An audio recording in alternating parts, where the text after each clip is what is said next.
اعوذ باللہ من الشیطان الرجیم بسم اللہ الرحمن الرحیم قال قد اجیبت دعوتکما فاستقیما ولا تتبعان سبیل الذین لا یعلمون۔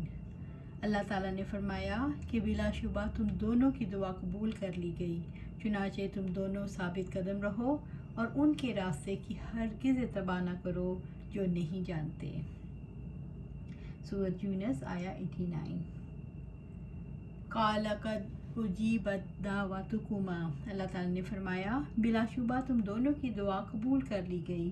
اس آیت میں دونوں کی دعا قبول کرنا اس بات کی دلیل ہے کہ موسیٰ علیہ السلام دعا کرتے جاتے تھے اور ہارون علیہ السلام اس پر آمین کہتے جاتے تھے۔ جو شخص دعا کرنے والے کی دعا پر آمین کہتا ہے وہ دعا میں شریک ہوتا ہے۔ ان دونوں کی دعا قبول کر لی گئی۔ فیصلہ ہو گیا کہ اب فرعون اور اس کی قوم کو تباہ کر دیا جائے گا۔ فاستقیما، چنانچہ تم دونوں ثابت قدم رہو، یعنی تم اپنے دین پر جمے رہو اور توحید کی دعوت پھیلاتے رہو۔ ولا تتبعان سبیل الذین لا یعلمون، اور ان کے راستے کی ہرگز اتباع نہ کرو جو نہیں جانتے، یعنی جاہلوں کے راستے پر نہ چلنا جنہوں نے جہنم کا راستہ اختیار کر لیا۔ اس دعا کے بعد فرعون 40 دن تک زندہ رہا۔ وجاوزنا ببنی اسرائیل البحر فاتبعهم فرعون وجنودہ بغیا وعدوا حتی اذا ادرکہ الغرق قال آمنت انہ لا الہ الا الذی آمنت بہ بنو اسرائیل وانا من المسلمین۔ اور ہم نے بنی اسرائیل کو سمندر سے پار گزار دیا تو فرعون اور اس کے لشکروں نے سرکشی اور زیادتی کرتے ہوئے ان کا پیچھا کیا، یہاں تک کہ جب اس نے غرق ہونے کو پا لیا تو اس نے کہا میں ایمان لایا اس کے سوا کوئی معبود نہیں جس پر بنی اسرائیل ایمان لائے ہیں، اور میں فرما برداروں میں سے ہوں۔ سورۃ یونس آیا 90۔ وجاوزنا ببنی اسرائیل البحر، اور ہم نے بنی اسرائیل کو سمندر سے پار گزار دیا، یعنی انہوں نے جب سمندر پار کیا اور یہ اس طرح ہوا کہ موسیٰ علیہ السلام نے اللہ تعالیٰ کے حکم سے سمندر پر اپنا عصا مارا تو سمندر پھٹ گیا اور 12 راستے بن گئے اور بنی اسرائیل پار چلے گئے۔ فاتبعهم فرعون وجنودہ بغیا وعدوا، تو فرعون اور اس کے لشکروں نے سرکشی اور زیادتی کرتے ہوئے ان کا پیچھا کیا۔ فرعون نے ظلم اور زیادتی کے ساتھ لشکر جمع کیے۔ جب موسیٰ علیہ السلام اور ان کے ساتھی سمندر کے درمیان میں پہنچے تو فرعون اور اس کے لشکر ان کا پیچھا کرتے ہوئے داخل ہو گئے۔ حتی اذا ادرکہ الغرق، یہاں تک کہ جب اس نے غرق ہونے کو پا لیا، موسیٰ علیہ السلام اور ان کے ساتھی سمندر سے باہر نکل گئے اور فرعون اور اس کے ساتھی سمندر کے بیچوں بیچ پہنچ گئے تو اللہ تعالیٰ نے سمندر کو حکم دیا اور فرعون اور اس کے لشکر سمندر کی گرفت میں آئے، یوں وہ غرق ہو گئے۔ جب فرعون غرق ہونے لگا اور اسے علم ہو گیا کہ اس کی ہلاکت یقینی ہے تو پکار اٹھا، تو اس نے کہا میں ایمان لایا اس کے سوا کوئی معبود نہیں جس پر بنی اسرائیل ایمان لائے ہیں، یعنی اللہ تعالیٰ ہی حقیقی معبود ہے، اس کے سوا کوئی معبود نہیں۔ وَأَنَا مِنَ الْمُسْلِمِينَ، اور میں فرما برداروں میں سے ہوں، یعنی میں اللہ تعالیٰ کو، اس کے رسولوں اور اس کے دین کو مانتا ہوں جو موسیٰ علیہ السلام لے کر آئے۔ عبداللہ بن عباس رضی اللہ تعالیٰ عنہ نے بیان کیا جب نبی کریم صلی اللہ علیہ وسلم مدینہ تشریف لائے تو یہود عاشورہ کا روزہ رکھتے تھے۔ انہوں نے بتایا کہ اسی دن موسیٰ علیہ السلام کو فرعون پر فتح ملی تھی۔ اس پر آپ صلی اللہ علیہ وسلم نے صحابہ سے فرمایا موسیٰ علیہ السلام کے ہم ان سے بھی زیادہ مستحق ہیں، اس لیے تم بھی روزہ رکھو۔ رب العزت نے فرمایا تو ہم نے اسے اور اس کے لشکروں کو پکڑ لیا، پھر ان کو سمندر میں پھینک دیا، سو آپ دیکھیں ظالموں کا کیسا انجام تھا۔ اور ہم نے انہیں ایسے رہنما بنا دیا جو آگ کی طرف بلاتے تھے، اور قیامت کے دن ان کی مدد نہیں کی جائے گی، اور ہم نے اس دنیا میں بھی ان کے پیچھے لعنت لگا دی ہے، اور قیامت کے دن وہ بدحال لوگوں میں سے ہوں گے۔ سورۃ القصص آیا 40 سے 42۔ فَأَخَذْنَاهُ وَجُنُودَهُ فَنَبَذْنَاهُمْ فِي الْيَمِّ وَهُوَ مُلِيمٌ،